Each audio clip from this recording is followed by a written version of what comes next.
bien-aimés dans le Seigneur, je bénis le grand roi, je bénis le Seigneur de gloire, le Dieu qui a fait les cieux, la terre et tout ce qui s'y trouve. Et il est le maître des temps et des circonstances. Et il nous a permis ce soir, avec mon bien-aimé, avec son serviteur, pour participer dans cette émission.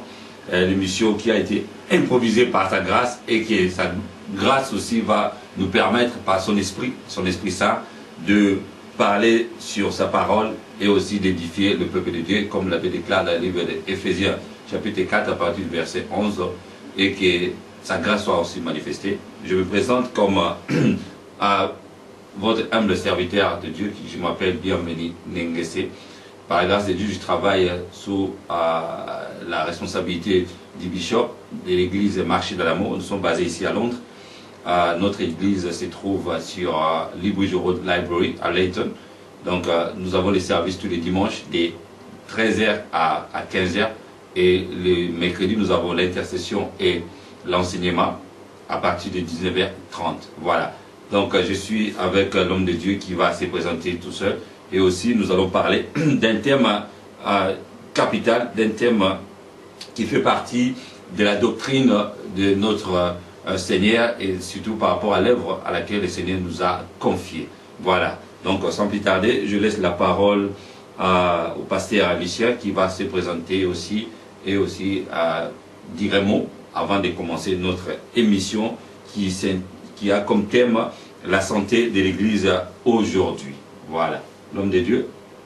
Merci de me recevoir sur votre plateau. Je salue les enfants de Dieu, le peuple de Dieu partout où vous êtes dans le monde entier. Que la grâce et la paix du Seigneur soient avec vous tous. Nous sommes dans la joie d'entrer dans vos maisons, d'entrer dans les lieux où vous vous retrouvez, que ce soit le soir, le matin ou la journée. Recevez nos salutations au nom de Jésus. Je suis dans la joie de rencontrer mon ami, serviteur de Dieu ici dans ce lieu. Et comme nous étions en train de parler de l'église du Seigneur, le Seigneur qui est maître de son église, et nous avons développé des points très importants, alors il a demandé si nous pouvons donner cette grâce à nos bien-aimés de recevoir cette bénédiction. On s'est dit, bien, c'est une bonne chose. La Bible dit que les enfants de Dieu se parlèrent entre eux, et un livre de souvenirs fut écrit dans le ciel. Donc, lorsque les enfants de Dieu se rencontrent et se parlent, Dieu est tout à fait loué et Dieu est dans la joie et un livre de souvenirs est écrit dans les cieux. Amen. Alors, nous allons bientôt commencer dans le vif du sujet. Je remets la parole au bishop. Bienvenue. Ok, merci bien-aimé. Donc, comme nous sommes en train de parler de la part du Seigneur, la Bible déclare, nous sommes rien. Nous sommes comme des canaux que le Seigneur est en train d'utiliser. Alors nous allons laisser ces moments entre ses mains, nous allons passer un moment de prière juste pour meubler les temps spirituels, de façon que le Saint-Esprit nous aide en tout cas, parce que nous n'avons rien. Lui qui connaît tout, c'est lui qui a inspiré les Écritures, et aussi c'est lui qui nous donne le courage, parce que la Bible déclare, c'est poussé par l'Esprit que les hommes peuvent parler de la part du Seigneur. Prions au nom de Jésus. Seigneur, nous voulons te rendre grâce, te remercier pour ces moments merveilleux. Que ton esprit seul soit au contrôle, car sans toi nous ne pouvons rien faire. Ton esprit est au-delà de l'intelligence humaine. Ton esprit nous accorde encore la sagesse et l'inspiration divine qui nous aide à parler de ta part et surtout pour bien comprendre l'explication et l'interprétation de la parole que nous allons transmettre à ton peuple et que ta gloire soit aussi éclatée, manifestée au travers de nos ministères, nos vies que tu nous as confiées et cette connexion divine que tu nous as permis cet après-midi de parler de ta part. Au nom de Jésus, ainsi prié. Amen. Amen. Voilà. Donc, je suis dans la joie, comme le bien-aimé a dit tout à l'heure, là où les hommes de Dieu se rencontrent, il y a les grâces, il y a les manifestations divines qui se manifestent, parce que chacun de nous a une grâce particulière. Et là, quand on s'associe, ça veut dire qu'on s'est mis d'accord dans un point. Voilà. Et le point sur lequel on s'est mis d'accord tout à l'heure, parce qu'on parlait de la part du Seigneur, on parlait de l'Église, et du coup, l'Esprit du Seigneur nous a poussé à partager avec vous, vous qui nous suivez par vos téléphones, par vos petits écrans, et aussi de participer par rapport à cette révélation. Voilà. Donc, nous voulons parler de la santé de l'Église aujourd'hui. Et par rapport à ça, nous allons s'atteler sur un point, sur l'institution divine, ce qui est l'Église. Voilà. D'abord, l'Église, c'est quoi? L'Église, c'est ce qu'on appelle en grec ecclésia. Et ecclésia, qui veut dire l'assemblée des gens, d'abord. L'assemblée, donc là où il y a les gens qui sont réunis. Pourquoi? Pour écouter quelqu'un, pour aussi évaluer, n'est-ce pas, quelque chose. Pourquoi j'ai dit cela? Parce qu'à l'origine, comme on dit, l'étymologie du mot ecclésia, c'était pas obligatoirement ecclésiastique. Amen. Voilà, c'était pas par rapport à l'église comme aujourd'hui. C'était d'abord auparavant, même avant même que le mot église apparaît dans la Bible, les Grecs, ils se réunissaient dans les lieux, c'est qu'on appelait aussi agora.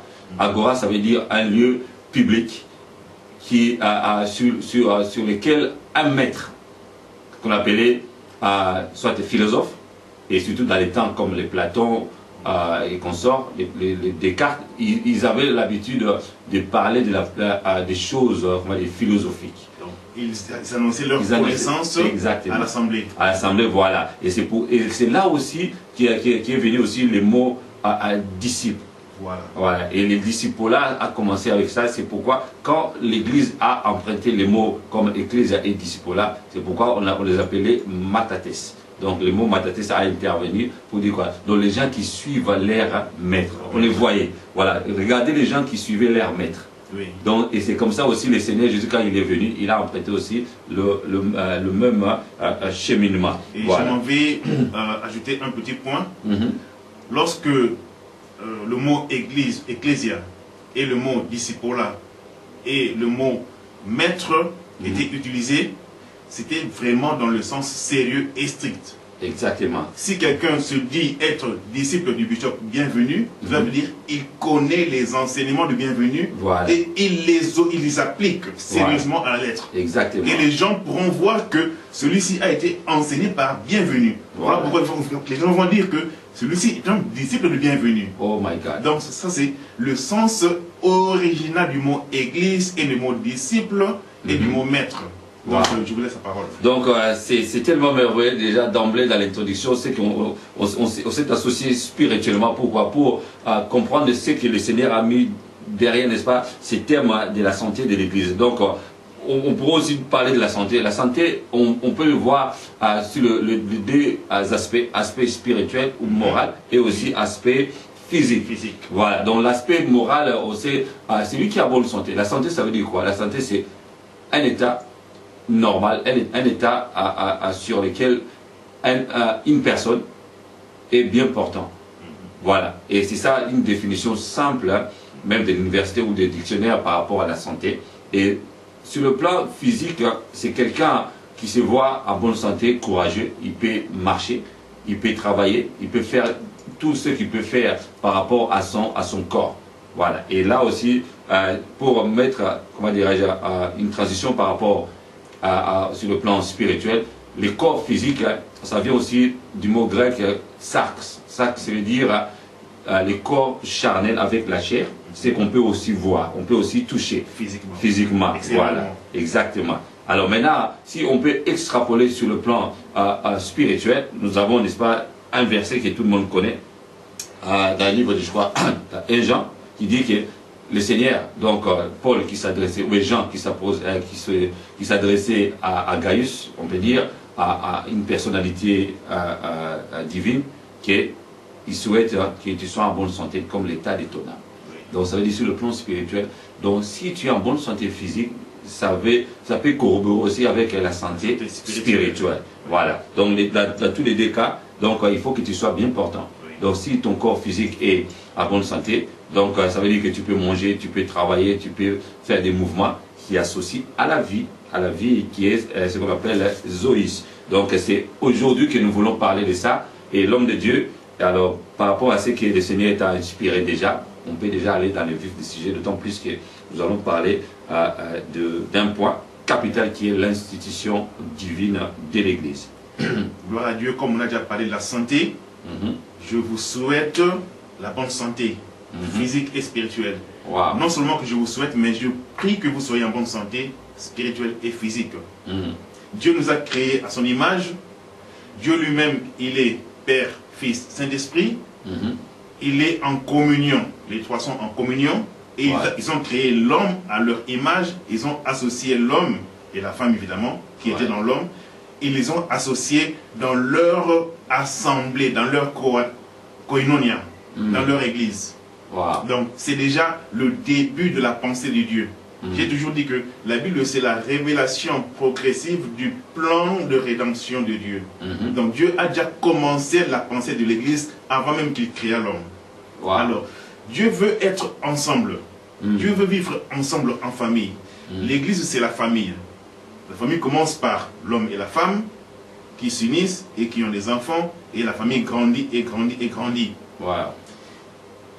La famille grandit en bonne santé.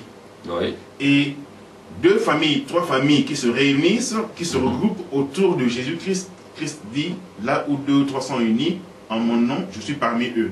Wow. C'est ça l'Église. Ah, okay. Alors, cette Église qui fonctionne selon les principes du Créateur, l'Église sera en bonne santé. Wow. Lorsque l'Église commence à fonctionner de façon sporadique ou de façon désordonnée, là, on sort du plan de Dieu. On sort de la pensée donc, là, de Dieu. je vais intervenir aussi par rapport à ce que tu as dit tout à l'heure. Et là, on peut déjà mentionner ce que nous connaissons par rapport à l'Église, comme l'Église corps de Christ et l'Église locale. Mais avant de progresser, l'homme de Dieu, tu as réservé, je crois, un verset qui va nous aider à comment dirais-je, comme les soubassements de notre discussion. Et puis, bon, moi je vais conclure à la fin. Et puis on verra ce que le Seigneur va nous aider par rapport à l'explication de ces versets. Oui. Alors nous allons dans Matthieu, Matthieu chapitre 16. Matthieu chapitre 16. Verset 13. Ok, au verset 13. Oui. C'est là où Jésus a emprunté ce terme du langage grec, ou de la philosophie grecque, ou de la politique grecque. Parce que Église, koinonia et discipleship, enseignement, c'est emprunté du système grec. Voilà. Mais Jésus a donné à tout cela une différente connotation, voilà, une autre interprétation. Exactement. Tu disais Matthieu chapitre 16. Nous commençons au verset 13. Au verset 13. Nous lisons. Jésus étant arrivé dans le territoire de Césarée de Philippe, demanda à ses disciples, qui suis-je au dire des hommes, moi le Fils de l'homme? Ils répondirent, les uns disent que tu es Jean-Baptiste, les autres Élie, les autres Jérémie ou l'un des prophètes. Et vous, leur dit-il, qui dites-vous que je suis? Wow. Et Simon. Simon-Pierre répondit, wow. Tu es le Christ, le Fils du Dieu vivant. Wow. Jésus, reprenant la parole, lui dit, tu es heureux, Simon, fils de Jonas, car ce ne sont pas la chair et le sang qui t'ont révélé cela, mais c'est mon Père qui est dans les cieux. Et moi, je te dis que tu es Pierre, et sur ce roc, je bâtirai mon église. Wow. Et les portes de l'enfer, les portes du séjour des morts, ne prévaudront point contre elle. Wow. Je te donnerai les clés du royaume des cieux. Ce que tu lieras sur la terre sera lié dans les cieux, et ce que tu délieras sur la terre sera délié dans les cieux. Alors, il recommande aux disciples de ne pas dire à personne qu'il était le Christ. Amen. Amen.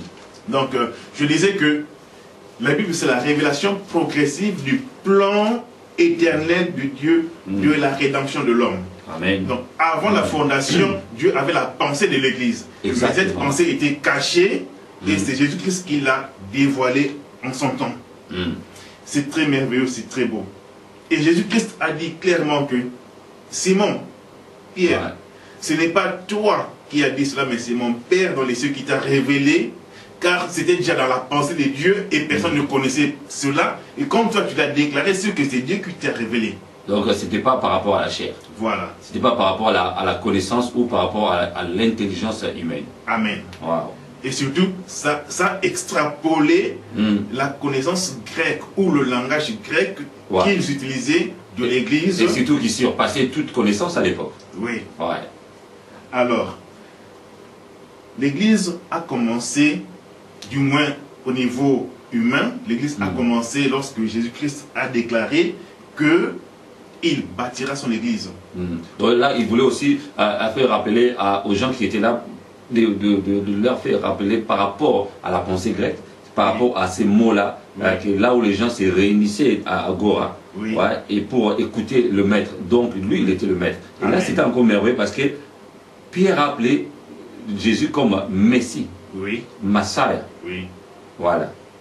Alors, les disciples connaissaient déjà le sens de Église. Exactement. Parce que lorsque Jésus disait sur ce roc, je bâtirai mon Église, cela veut dire Jésus-Christ va bâtir une Église différente de ce que vous connaissez. Vous connaissez déjà, voilà. Il a appelé mon Église.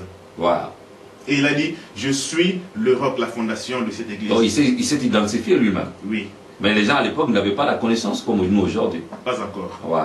Alors, beaucoup de gens aujourd'hui, par peut-être manque de révélation ou de connaissance, beaucoup de gens disent que c'est Pierre qui est la fondation de l'Église. Non, ce n'est pas Pierre qui est la fondation de l'Église, parce que même dans le sens, dans les écrits grecs, on parle de Pierre en tant que personne.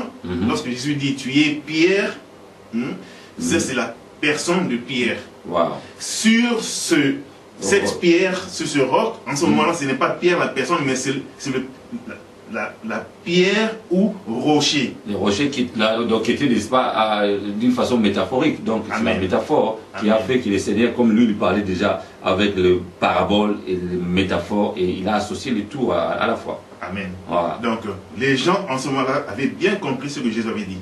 Mais c'est seulement les gens aujourd'hui qui peut-être ne font pas beaucoup d'attention à ce que Jésus a dit, ou même à la traduction du texte grec. On a confondu, tu es Pierre, sur cette pierre je bâtirai mon Église. L'homme de Dieu, tu as soulevé quelque chose de très important, comme on parle de l'Église aujourd'hui. Ça veut dire quoi? Aujourd'hui, c'est ce qui est contemporain. C'est ce que nous sommes en train de vivre aujourd'hui. Et ce n'est pas obligatoirement avec la parole de Dieu. La parole de Dieu est toujours linéaire. La parole de Dieu ne change pas. Et nous, les hommes, n'est-ce pas, par rapport au temps contemporain, par rapport aux époques, avec notre pensée, n'est-ce pas, humaine, que nous, parfois, on est en train d'altérer ou bien de mélanger la parole de Dieu. Voilà. Continue, l'homme de Dieu. Nous sommes sujets au changement, aux variations. Mais la Bible dit qu'auprès de Dieu, il n'y a ni changement, ni variation, ni ombre de variation. Donc Dieu est éternel, Dieu est Rabbi, il ne change pas. C'est nous qui changeons de temps en temps. Voilà pourquoi nous devons toujours retourner aux écrits du Seigneur. C'est pourquoi Paul aussi a mentionné, il a accentué de ne pas se conforter, n'est-ce pas, de se conformer aussi plutôt au siècle présent, donc au temps contemporain. Amen. Voilà. Alors, Jésus nous dit, tu es heureux, Simon, fils de Jonas, car ce ne sont pas la chair et le sang qui t'ont révélé cela. J'aimerais faire un petit stop ici. Si nous voulons construire l'église de Dieu, du moins l'église locale, à l'image de Dieu, nous devons ajouter à nos efforts, nos ailes, parce que beaucoup de gens ont commencé des assemblées par zèle, c'est bien. On doit servir Dieu avec le zèle. Donc là, ça doit corroborer avec l'appel ministériel ou l'appel divin. L'appel divin plutôt. Voilà. Donc, nous devons ajouter à notre zèle l'appel de Dieu. Et à l'appel de Dieu, la connaissance. La connaissance, voilà. Si l'un de ces trois éléments fait défaut, on aura une église malade. Donc, il n'est pas bâti sur les rocs. Oui. Voilà. Donc l'église sera sur les fondements instables, sur le sol. Mais Dieu veut que nous bâtissions nos assemblées sur les fondements solides. Voilà. Le vent viendra, la tempête viendra, mais la maison va résister. Ok. Donc on finit la lecture, comme ça on va aller sur le point qui va nous permettre en tout cas de poser notre discussion. Oui. Alors, Christ est le bâtisseur de son église. Voilà. En d'autres mots, l'église ne peut jamais échouer. Wow. Ce sont plutôt les hommes qui échouent, ou les personnes qui commencent l'entreprise au nom de Jésus, mais ils bâtissent avec des fondements non solides. Wow. Et parfois on échoue. Et le monde dit, regardez ces chrétiens, ils sont en train de tromper ou bien bon, n'importe quoi, on nous a qualifié de tout et de rien, parce que nous n'avons pas suivi les ordres du maître. Nous ne sommes pas vraiment les vrais disciples du maître. Oui. Nous continuons. Une mission très claire de l'Église, Christ dit que les portes de l'enfer, les portes du séjour des morts ne prévaudront point contre elles. En d'autres mots, point, jamais. Wow. En d'autres mots, nous avons le pouvoir sur les ténèbres et le monde des ténèbres. Voilà. Et non seulement le pouvoir, mais le devoir. Le devoir. Christ a dit, je bâtis mon église et les portes de l'enfer, du séjour de moi, ne résisteront point devant toi, église. Wow.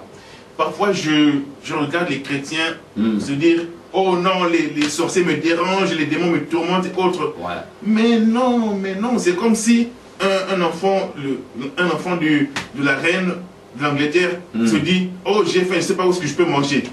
Mais ce sont des aberrations en tout cas. Voilà. C'est incompréhensible, tu es malade ou quoi? Tu ne sais pas que tu es prince, tu ne sais pas que tu peux aller dans n'importe quel restaurant et manger, et on ne va pas te demander l'argent, tu es en train de te plaindre. Mais non, Jésus nous a donné le pouvoir sur les principautés, les dominations, les autorités et les esprits méchants. Nous avons ce pouvoir, nous avons les mais pouvoirs. Nous ne l'utilisons pas. Nous sommes en train de pleurer, de se plaindre, le Seigneur, les sorciers me dérangent. Mais non, nous devons vraiment retourner aux Écritures, savoir ce que Jésus nous a donné, savoir ce que Dieu nous a donné, le pouvoir que nous avons en tant qu'Église. Le diable le sait, mais toi tu ne le sais pas. Exactement. Voilà pourquoi il joue avec nous, voilà pourquoi il nous fait souffrir. Mais je veux que nous puissions nous réveiller. En tout cas, merci l'homme de Dieu, que Dieu te bénisse en tout cas, et vous qui nous suivez en tout cas, bien aimés, c'est tellement important, c'est tellement profond, et la position, n'est-ce pas, à laquelle nous sommes devant l'Église aujourd'hui, il faut avoir, n'est-ce pas, la révélation progressive, comme l'homme de Dieu a dit tout à l'heure, d'essayer de comprendre qu'est-ce que Dieu a dit dans la Bible, qu'est-ce que nous sommes en train de vivre aujourd'hui, et comment, n'est-ce pas, transposer. On nous prêche tous les jours, nous prêche. Aujourd'hui, nous avons la possibilité avec les réseaux sociaux d'écouter la parole de Dieu d'une façon ou d'une autre. Alors, est-ce que nous sommes en train de le mettre en pratique? C'est ça aussi la grande question. Et pourquoi ça nous amène au point que nous allons poser notre discussion sur l'institution divine. L'institution divine, c'est quoi? D'abord, ce qui est institutionnel, ou ce qui est institution, c'est quelque chose, c'est une entité dans laquelle on met les principes et les lois, ou bien les principes et les processus, le mode de fonctionnement. Voilà. Et le mode de fonctionnement qui, par rapport, n'est-ce pas, aux objectifs, n'est-ce pas, assignés à cette institution, à cette entité aussi. Et par exemple, par exemple sur l'éducation. Donc, si on peut faire l'éducation, il faut savoir l'éducation c'est quoi. C'est par rapport à la pédagogie, c'est par rapport aux enseignements, c'est par rapport à l'instruction qu'on va communiquer. Qu'est-ce qu'on peut communiquer? On peut communiquer, n'est-ce pas, aux enfants ou bien aux gens. Et donc, quel type de personnes nous voulons former, créer? Exactement. Donc c'est ça. Donc s'il y a, on peut catégoriser les gens, on peut catégoriser, n'est-ce pas, les niveaux des connaissances, mais le niveau de l'intelligence. Donc c'est ça, dans l'institution, on étudie tout ça en bloc et on commence à mettre, n'est-ce pas, les objectifs ou bien les projets qui vont permettre, n'est-ce pas, les gens qui vont suivre cette éducation-là. Et je profite pour souligner que le pasteur, c'est un enseignant. Wow. Comme Jésus-Christ est un grand enseignant, et les docteurs de la loi ont dit que personne n'a enseigné comme lui. Wow. Donc aujourd'hui, on blague avec les choses de Dieu. N'importe qui n'a pas la connaissance s'improvise pasteur. Mais tu es en train tu te contredis toi-même. Voilà. Un pasteur, c'est quelqu'un qui est enseignant, un enseignant qui connaît la parole de Dieu et qui sait quel genre de personne il veut former, créer. Et justement, comme tu as dit tout à l'heure aussi, tu as mentionné les trois choses parmi lesquelles il y a ce qu'on appelle la connaissance. Donc tu peux avoir la grâce de l'appel. L'appel de Dieu, c'est son élection à lui. Et tu peux chercher aussi, n'est-ce pas, à la connaissance. Donc, même si tu n'as pas commencé avec beaucoup de connaissances, mais tu n'as pas commencé avec la connaissance, et tu as toujours le temps, n'est-ce pas, d'acquérir la connaissance, d'aller chercher la connaissance. Il y a des écoles de formation, il y a des écoles théologiques, il y a aussi des gens, n'est-ce pas, parce que, par exemple, dans un village, là où il n'y a pas des écoles théologiques. Donc, il faut chercher quelqu'un qui a la connaissance, qui va t'aider, n'est-ce pas, pour acquérir cette connaissance qui va te permettre d'asseoir l'œuvre de Dieu. Voilà. Donc, cette institution divine, ça veut dire ce qui relève de Dieu. Oh, Dieu, c'est le Dieu créateur que nous sommes en train de parler ici. Le Dieu qui a créé les cieux, la terre et tout ce qui s'y trouve. Et en l'occurrence, ce Dieu-là, c'est Jésus-Christ. Donc c'est lui, n'est-ce pas, qui est le maître dont nous parlons par rapport à l'Église. Et c'est lui, n'est-ce pas, qui forme les disciples. Oh, les disciples, là, c'est tellement important. Si tu n'as pas reçu la formation, n'est-ce pas, directement, ce qu'on appelle verticalement, du maître qui est Jésus-Christ, il sera aussi difficile pour que tu transmettes horizontalement, n'est-ce pas, au peuple de Dieu. Amen. Voilà. Et comme c'est l'institution divine, c'est Dieu lui-même qui a établi. Et comme Dieu a établi cela, bien aimé, ce n'est pas quelque chose, n'est-ce pas, qui relève de l'homme. Dieu a dit, où est-ce que je peux habiter? Dans la maison construite avec le mal des hommes? Non.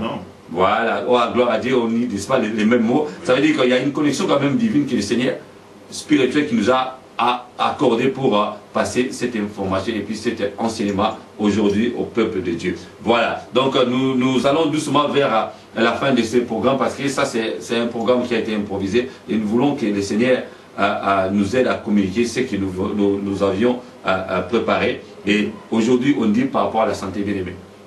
Et l'homme de Dieu on dit l'église est malade. Est-ce que l'église est corps de Christ? Est-ce que l'église bâtiment, édifice, là où les gens se réunissent?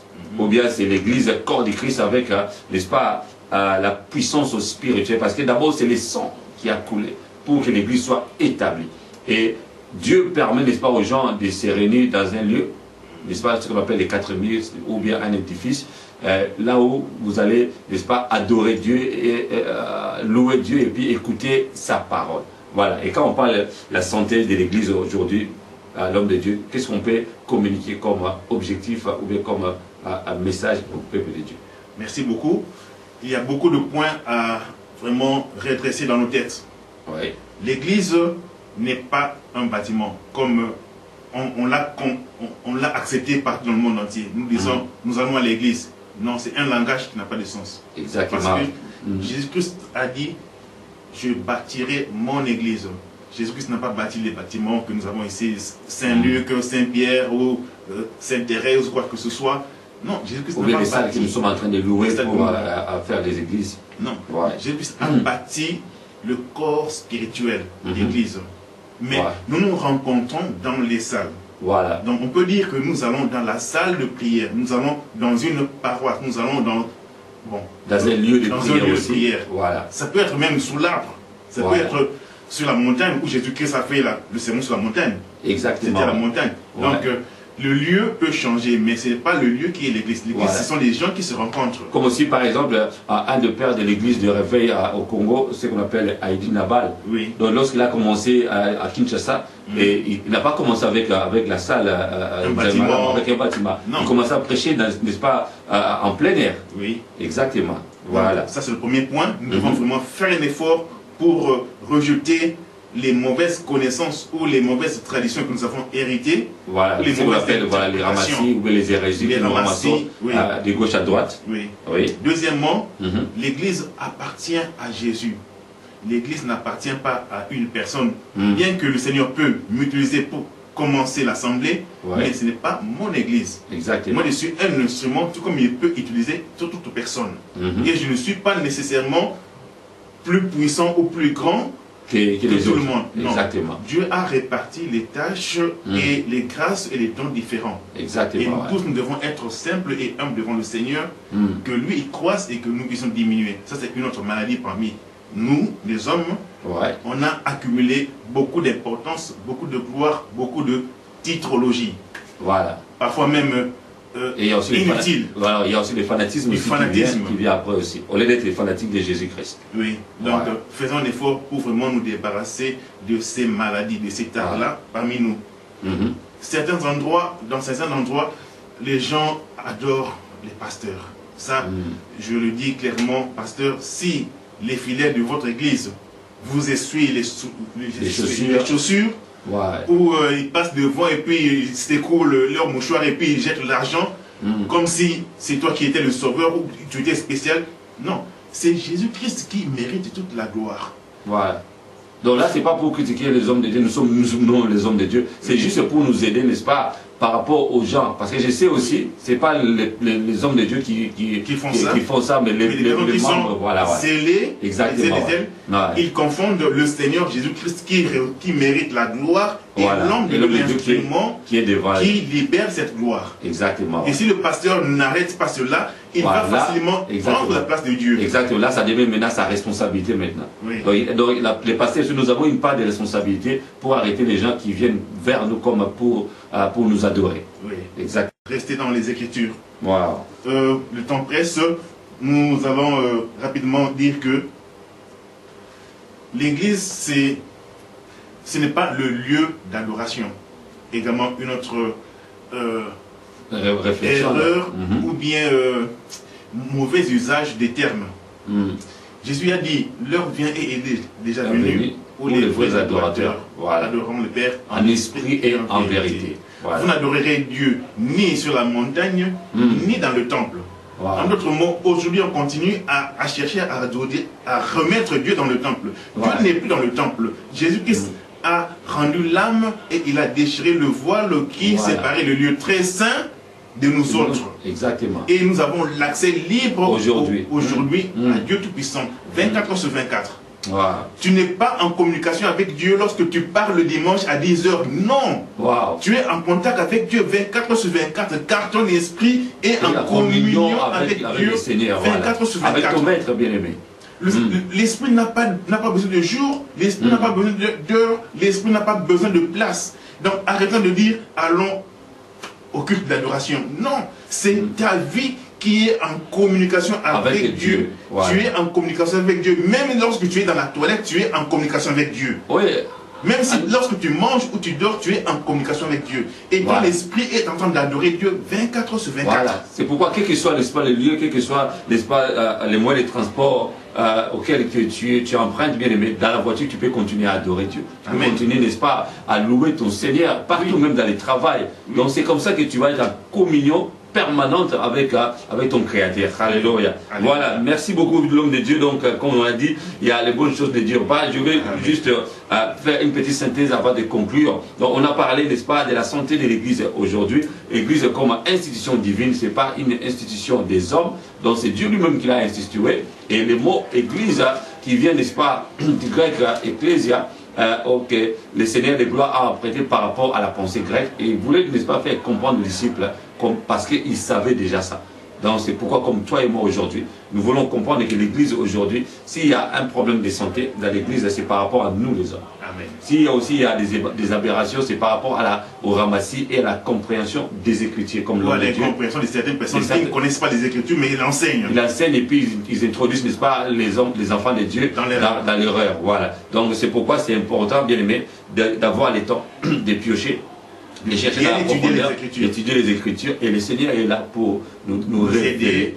Voilà. Et comme il a dit, le Seigneur Jésus a révélé des choses qui étaient cachées, qui étaient déjà prédestinées depuis des années, même avant la fondation du monde. C'est ce qu'on appelle apocalypte. Donc, révéler des choses qui étaient cachées. Et le Seigneur qui a fait ça. Donc, c'est lui qui a fait ce qu'on appelle aussi exégomai. Il a témoigné. Il a vécu, bien aimé. Il a vécu les choses qu'il a enseignées.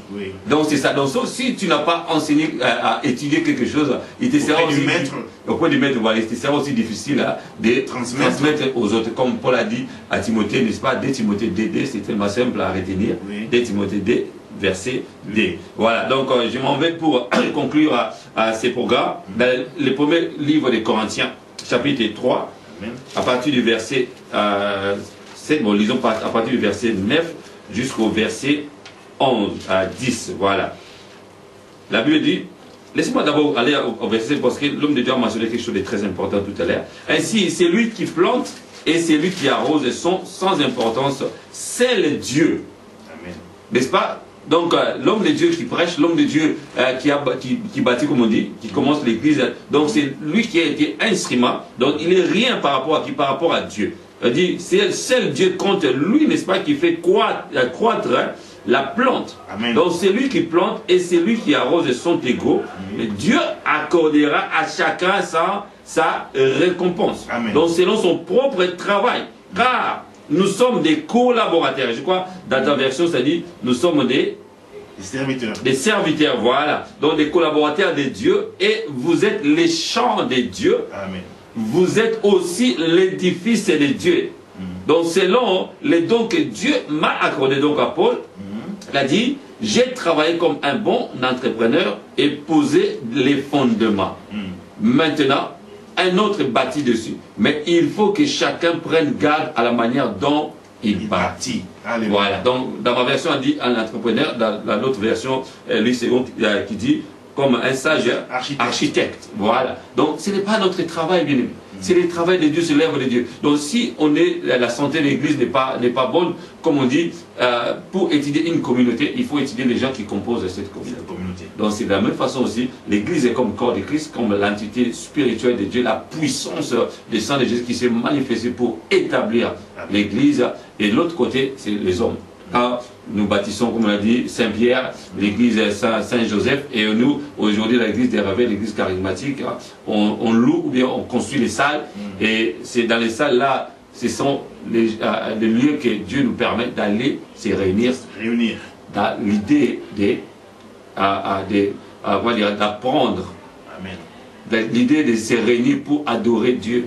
Mais l'adoration, c'est tous les jours, tous les temps, dans tous les lieux. Parce que Dieu est en nous. Dieu est partout. Dieu ne peut pas résider. Il ne nous attend pas d'être pas dans la salle. Le dimanche, Dieu c'est samedi. Voilà, demain. Demain pour midi. Les enfants viendront. Voilà. Donc on ne peut pas limiter Dieu. Bien aimé. Parfois on le dit, parfois on le fait sans le savoir ou avec ignorance. Oui. Mais c'est comme ça, par la grâce de Dieu, des émissions pareilles. Dieu nous permet en tout cas de parler des points capitaux, les points, n'est-ce pas, qui pourraient en tout cas nous déranger dans nos connaissances. Ecclésiastique, voilà, qui sont déjà établis dans la Bible, et que Dieu va faire grâce en tout cas, bien aimé, toi qui nous as suivis.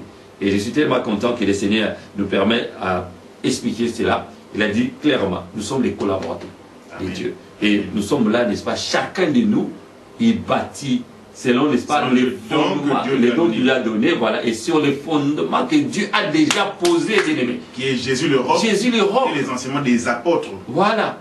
Donc c'est ça, bien aimé. Donc les apôtres ont reçu directement de Jésus. Ils ont transmis ça, n'est-ce pas, aux autres, et aujourd'hui c'est à nous. Oui.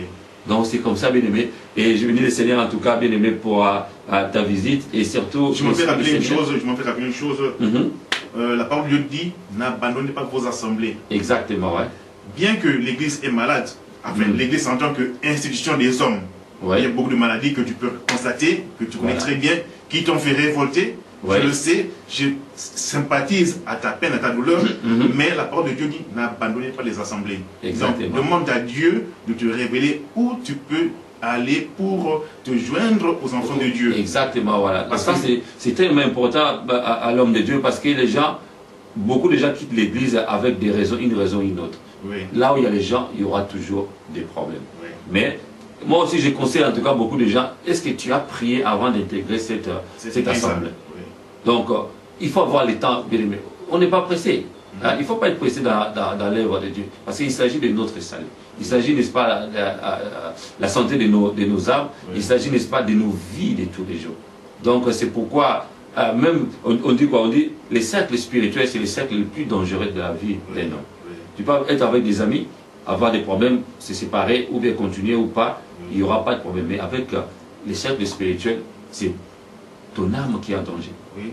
Parce que ton âme ne mourra pas, il va vivre. Est-ce qu'il va vivre? Ton âme va vivre en enfer ou au paradis. Donc c'est ça, bien aimé. Donc la santé de l'Église aujourd'hui, c'est par rapport à nous les hommes. C'est pas par rapport à Dieu. Et surtout par rapport aussi aux Écritures qui sont là. On n'a pas le temps de piocher. On n'a pas le temps. Comme sur une rivière, un fleuve, si tu veux attraper des gros poissons, il faut aller où? Dans la profondeur. Voilà. Et savoir là où les poissons peuvent être attrapés. Et c'est comme ça que le Seigneur Jésus a donné cette illustration, n'est-ce pas, avec Pierre. Avec Pierre. Voilà. Donc c'est possible aussi pour toi et moi aujourd'hui. Et que, voilà, je voulais donner la parole à l'homme de Dieu pour dire un mot en tout cas par rapport à la santé de l'Église aujourd'hui. Et nous allons prier pour terminer cette émission. Merci de nous avoir suivis. Je sais que nous ne connaissons rien, mais c'est Dieu qui a la connaissance. Ouais. Et Dieu a imparti à l'un de nous, à chacun de nous, des connaissances, des dons, des grâces. Et nous partageons à tous, car les dons et les grâces sont pour l'édification de l'Église. Exactement. Voilà. Si tout un chacun a de la rigueur quand il est question d'acheter la nourriture. Tu vas dans un marché, Tu prends telle banane, tu dis non, c'est pas bon. Tu prends tel jus, tu dis c'est pas bon. Tu prends tel pain, tu dis non, c'est ancien. Tu choisis le meilleur. Mais pourquoi pas prendre la même discipline en matière de prière? Tu parles à n'importe quelle assemblée sans toutefois te demander est-ce que c'est bien, qui sont là-bas, qui a commencé cela et comment est-ce qu'ils prient. On ne pose pas ces questions, on va là-bas et puis on y verse tout son cœur et plus tard on a des blessures, on a des mauvaises expériences et on en sort fâché parce qu'on n'a pas été prudent, on n'a pas pris le temps de choisir comme on prend le temps pour aller au marché. Donc Dieu nous donne toujours la grâce de recommencer et de retourner à sa parole, à ses écritures. Je sais que Dieu va nous aider, en tout cas, à marcher selon ses sentiers, à faire redresser l'Église que nous avons laissé tomber par terre. Dieu a un plan merveilleux et il nous aime. La victoire nous appartient car Jésus-Christ a vaincu le diable à la croix et nous a donné le pouvoir. Les portes de l'enfer ne peuvent jamais vaincre l'Église. Donc c'est à toi et à moi de glorifier le Seigneur aujourd'hui, ici, partout où nous vivons. Amen. Voilà. Amen. Gloire à Dieu. En tout cas, merci beaucoup de nous avoir suivis. Que Dieu vous bénisse et à la prochaine.